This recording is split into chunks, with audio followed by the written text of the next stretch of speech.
À chaque journée de championnat, capitaine, sa belle histoire. Cette fois-ci, c'est pour Evian Thonon-Gaillard. On parlait on en parlait dans le débrief de la première victoire de Pablo Correa avec son nouveau club face à son ancien club. Il y a celle d'un attaquant titulaire pour la première fois en Ligue 1, buteur en National, puis en Ligue 2 avec son club de toujours.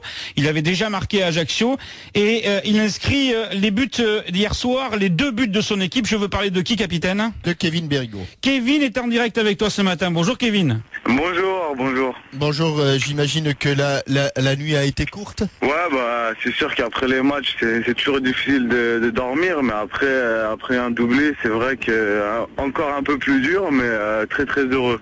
Et j'imagine que cette titularisation, tu l'attendais, pas épargné par les blessures depuis le début de la saison? Bah je l'attendais au vu de la semaine, non, parce que on avait travaillé tactiquement et au départ j'étais pas prévu en tant que titulaire, donc un peu sur le dernier moment ça s'est fait, mais il a fallu être prêt et ça a payé, on va dire. Heureusement que tu étais là pour marquer les 2 premiers buts de cette soirée, parce que au cours des premières périodes, il n'y avait pas grand-chose. Hein, ouais, c'est vrai qu'on a eu du mal à rentrer dans le match et cette erreur défensive m'a permis de marquer et ça nous a un peu réveillés, on va dire. Tu as remplacé hier un joueur qui avait été élu meilleur joueur de l'ETG, Sagbo, là.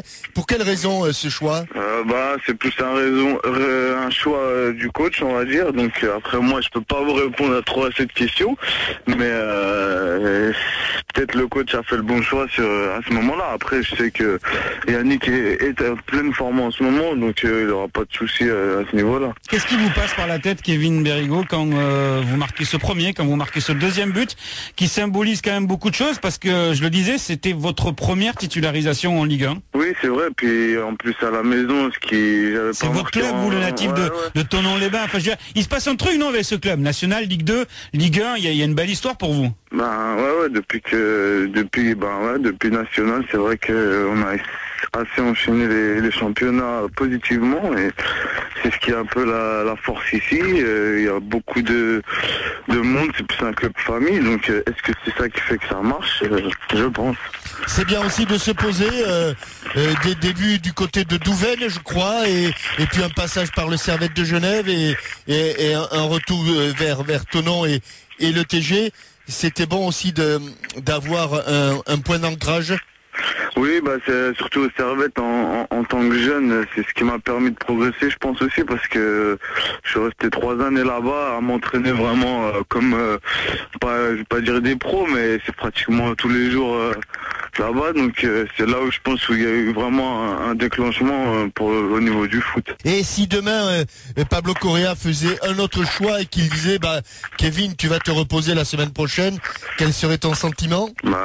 Mon sentiment, c'est que j'attendrai, je suis prêt, même si je dois être sur le banc, je serai prêt à rentrer. Et voilà, le coach a ses choix à faire, il faut être prêt à tout moment. On l'a bien vu ce week-end où au départ j'étais pas prévu et puis il fallait être prêt au niveau du changement. Donc après voilà, il y a les choix du coach et comme je vous dis, il faut être prêt à tout moment. 2 petites questions, Kevin, avant de vous libérer. La première, c'est de savoir qu'est-ce qui manque à ce club aujourd'hui, un stade, une véritable identité, ou c'est vraiment l'identité régionale qui prime aujourd'hui à Evian Thonon-Gaillard? Non, je pense que depuis déjà quelques années, ça a toujours été un peu le fonctionnement du club, essayer de trouver des partenaires, des terrains un peu. Avant on était à Thonon, à Annecy ils ont fait un gros travail pour améliorer le stade au niveau des structures, etc. Donc je pense que au niveau du stade ils se sont beaucoup améliorés. Après c'est vrai qu'on n'a pas vraiment un stade à nous, mais on a bien vu hier que les supporters étaient encore présents, donc ça ne vous empêchera pas de vous maintenir en Ligue 1? Oui, hier c'était un petit coup de... hier c'était quand même pas mal, hein? Oui, il fallait faire quelque chose hier soir, parce que on va dire que c'est un concurrent direct aussi, donc c'est là où il faudra être fort à chaque match au niveau de la concurrence, il faudra être là et prêt à pas perdre de points, quoi. Merci Kevin. Merci Kevin. Bonne journée, au revoir. Au revoir.